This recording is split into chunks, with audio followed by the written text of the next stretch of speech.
Good afternoon, everyone. Welcome to our pre-match press conference to preview our game against Ipswich. And we'll start off with Vinny from Sky. Sean, before we look ahead to the game, can we first of all get your thoughts on the appointment of Thomas Tuchel to the new England manager? I think like most, I've spent all my life watching English football, being part of it. I think most would have liked an English coach, I think. Or that's the general feeling I get from people I've spoken to in the game and the general kind of viewpoint from the masses, it seems. But on the other hand, I think the game's diversifying all the time. It's someone who's right for the job, and he clearly has got a record that suggests he can do the job, and that's for sure. So I think, that's just the way it is. I think results will be important for obvious reasons, but they always are if you're manager of England, I'm sure of that. How do you feel yourself about an Englishman not getting the opportunity? Well, I can only imagine there's a big process to go through. They mentioned approximately 10. I don't know how it's approximately. It's either 10 or not. I was quite intrigued by that. Anyway, out of the 10, I would imagine there has been some English, British coaches interviewed. I don't know for sure. I certainly wasn't. Not that I asked to be. I'm just making it clear in case you want to ask. But no, I think they'll have gone through a heavy process, I would imagine, to get to where they've got to. Here, how far have you gone to rediscovering the solidity and resilience that we saw a lot last season? Well, we're showing signs of it, and I think more so the last game. By no means we're as good in other games as we've been in other games, and there's still a lot of work to be done from them performances, the previous games. But we showed that resilience, as you suggest. We've got a good clean sheet. Came back to getting a lot of the basics right, actually, to keep a good side at bay. Newcastle and get a result. So it's showing signs. I mean, it's helpful if we can get players fit again. We're still missing a few, but a few are a lot closer than they were. With those players that have been missing, so where are we at with Branthwaite, Mikalenko, Coleman and Patterson, first of all? Well, first of all, Mikalenko's looking good, so that's a good step in the right direction. Seamus is back in the group, and he's had more or less the week. Jared's a bit behind them, but he's been on the grass with us, but a little bit behind them. Who's the one I'm missing? You mentioned Pato. Yeah, well, he's just on his longer term sort of plan to get him back, but he's looking fitter and sharper all the time. Not quite there yet, but he's training all the time, and so far he's coming through it clean, which is really important, as in clear of injuries. And Chimeti and Brozier as well? Yeah, a bit longer term. Youssef's been incredibly unlucky, probably the most unlucky out of all of them, with the oddest injury.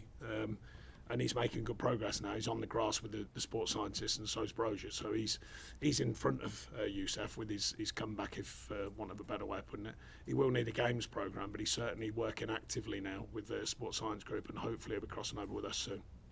And obviously we saw Liman and Dyche come off with seemingly an injury in the first game against Malawi. Then he came on as a substitute for Senegal in the second game. So how is he? Has he come through unscathed? Yeah, it settled down really quickly. I think it was one of them that had to be cautious at first, but it settled down, and he was clear-minded. We spoke to him. He said, no, I'm clear to be involved in that second game. And he's come back and he's trained today, so we're hopeful on that one.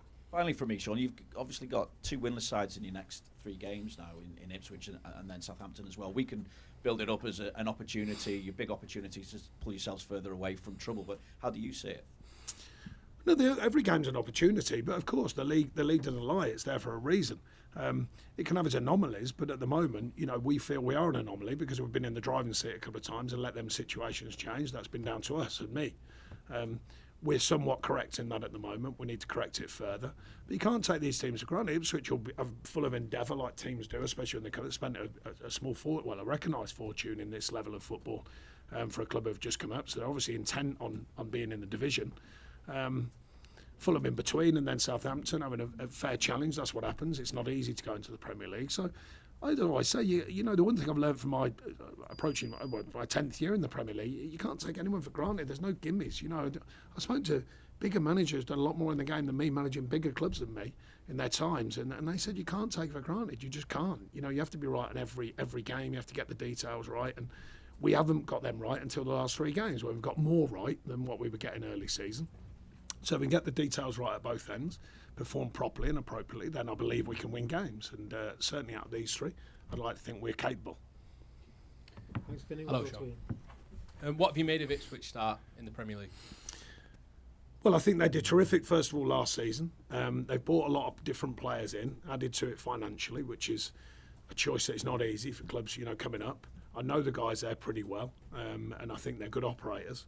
They're learning as they go. Last time out was a tough one. That can happen in the Premier League, and it's hard to get a handle on it. And some games you think you have got a handle on it, it goes away from you.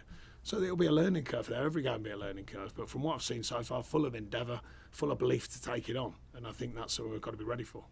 Just on Jared, is he available potentially for this game, or we'll have to make a decision on it because he's only really had a couple of days training with us, and last time he got through the game and then got a minor injury, but it still cost him a few weeks, so we've got to be careful with that one. So we'll have to make a call probably over the next 24 hours. Thank you. But his injury is fine at the moment. Yeah, it's just his training schedule. That's the thing, by the way, just to be clear. Just on Tuchel's appointment, if you're an English coach coming through now, do you think it's disheartening that the FA have gone for a non-British coach? I don't think it's disheartening. I think it's just a reality of the modern game.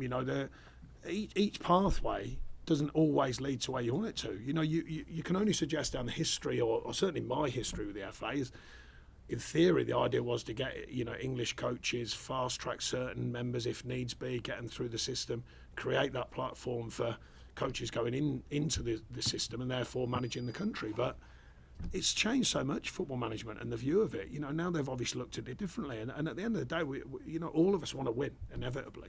And I think that sometimes it sort of gets lost in modern football. It's almost like, yeah, but how are you going to do this? How are you going to do that? What about winning? So I don't think he'll be under any illusion, as manager. Forgetting about nationalities, he'll know that he's been put in there to try and win.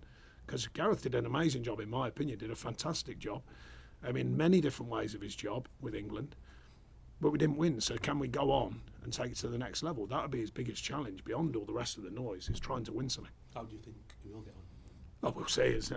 Plenty of very, very good managers have tried over the years since '66, and no one's quite done it, so we'll see. And you said you weren't involved in the process this time. Has there ever been a time when you have been involved in the No. process? Never been spoken to about the job, no?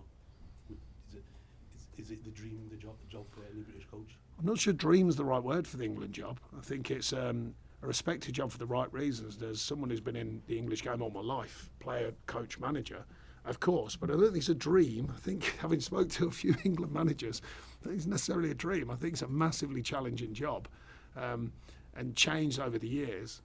But yeah, it's certainly something I think in some point of your career you'd like to have a look at. But it's certainly not my time now. For lots of coaches, by the way, not just me. But yeah, eventually it's something you'd look at. Eddie Howe was one who's sort of noised, rightly so. But he may look at it differently with what's going on at Newcastle. Some managers, still learning as well. A lot of international managers are older and wiser and been around a bit longer. Maybe some of the coaches were looked at and maybe they thought that. I'm not putting words out of his mouth, by the way, but he was certainly one who I looked at and thought, well, yeah, he's someone who you could consider in that kind of frame to be England manager. But like I say, they've got I'm sure they've had a depth of process to go through it, and they've chosen someone they think can win. One on Everton, if that's okay. That'd be nice. Looks like a tough run in December for a few the bigger teams. Is the next 4 or 5 fixtures? Are you looking at targeting those where you can pick up points? Look, we've got to pick up points regardless of tough runs. We had different kind of toughness last season, points deductions and all the rest of it. So, our focus has been clear on the challenge right in front of us. We can't just keep looking at different areas of the league and all that sort of stuff. We've got to make sure that we're right in every game. It's a belief of mine ever since I've been here. It's a belief of mine in my previous club. You can only plan so much looking forwards, and this season's been very, very difficult to plan anyway. You know the injuries we've had. It's been a constant process, constant churn of trying to get players fit. People imagine you get them fit and you put them out there. They're not truly match fit. We've been trying to get a group of players all truly match fit, and we're just beginning to show signs of it. But we've still got players coming back from injury. So for us at the minute, it's just the next game is really, really important. Be right for that one. We look at who we've got available, hopefully no more injuries, hopefully getting people fitter again, and then we move on to the next one. Cheers. Thanks, Moon. We'll go to Julia. Hey Sean, can I just check on James Garner? There's been some claims about his fitness, and also just given his performances recently at right back, although he might not have been what you envisaged to have at right back, is it his place to lose now? Well, Jimmy and Tim are the ones who missed out, actually. So Tim, unfortunately, has got a stress response of a bone in his foot, so he's going to be weeks, not days, unfortunately. We're disappointed he's had a good start to the season, good pre-season. He'll come back through it, but we're not sure on the timescales. Jimmy's similar. Jimmy's got a back situation we're just monitoring at the moment. It's settling down, but we're not going to have anything too concrete until probably about the next week or so, when we'll know more, see how he responds to the treatment. So, yeah, and he has come back to life, so to speak. You know, he's had an interrupted time in pre-season at the beginning of the season, and I thought he's done very well since he's been back in amongst it. Jordan Pickford was rested in the second England game.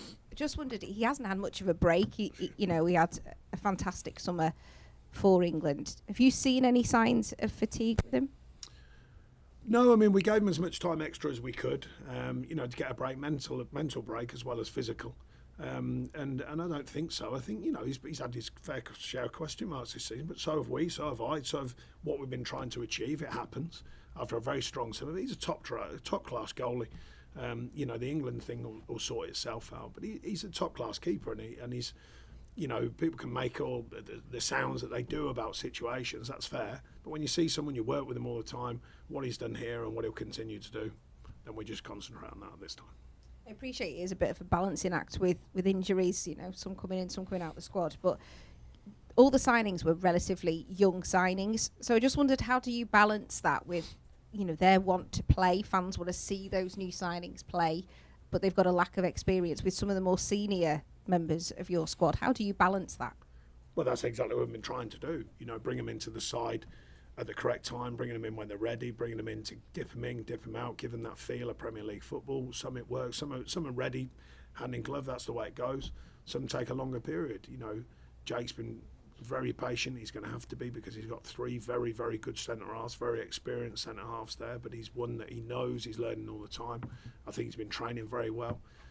Illy's kind of come to life now that we've pushed him wider and he's come involved more. Tim had a really good pre-season, a really good start to it, but if the truth be known, he was probably the one we were thinking who was probably going to be more of a slow burner. So that's sometimes the way it changes.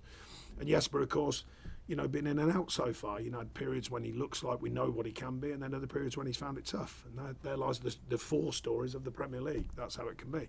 It's our job to filter it, monitor it daily, get feedback, see how they're feeling, see what they're learning, view their performances, and try and get it right, and try and get the timing right as well to when to put them in. And things you just put them in. If they're not ready, you can really hurt players. If they're not ready for the Premier League, you can really affect what they're going to do in the Premier League. So we're trying to build them in and get them there when they're ready, and therefore they keep going and keep improving. So with that then, you mentioned Jake there.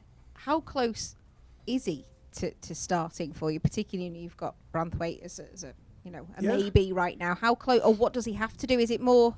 Well, Jared's situation was similar but different, wasn't it? He'd been away on loan, he'd done well, slightly different. I know he's been at a club, not on loan, and then came back in and took the beginning part, injured in pre-season, come through it, and has done very well. He's probably at that stage, he's looking at them guys, and they're very good players and very experienced players in the Premier League. I spoke to him about it. He's here for the longer view. So I think it's a 4-year contract. So but he'll be learning, he'll be looking at it and seeing it. He's had a couple of games as well. So his time will come. So is that more then, rather than the physical side of it, it's more the mental side, the psychological side? No, it's everything. It's everything. The Premier League's quicker, it's stronger, it's the mileage, all the rest of it. It all goes into the melting pot. It's the mental side. It's dealing with all the games, the grandeur of all the games. Everton Football Club, what it is, all them things. They're all to be part of what their learning curve is, not just on the pitch. Everything that's involved in it. Thanks, Julia. Carl. Hi, Sean. Apologies. It's another general coaching question, but you're one of a small group of English Premier League managers. I'm just wondering if you can assess the state of coaching for English coaches, into the level they're at. Not necessarily in terms of what it takes to be the England job, but just in terms of where the game is at in terms of coaching. I can't really assess it because I don't know all the levels and who's working where, but an overview would be everything that you learn on a course and all that sort of stuff is one thing. When you're actually out there doing it, that's a completely different thing. And the chance in the Premier League, we know there's only 20 Premier League clubs. Let's imagine we're suggesting that's one of the top levels of football, which it is, I believe, around the world actually. Then your chances are going to be limited just by the numbers game. And then if you put in the numbers game the amount of foreign ownership of clubs and the like, well, they might look at foreign managers rather than English homegrown managers. That's just part of the business. At the end of the day, people want to win. They want someone who can do the job and help the team win and help the club be successful. That's what it actually boils down to for me.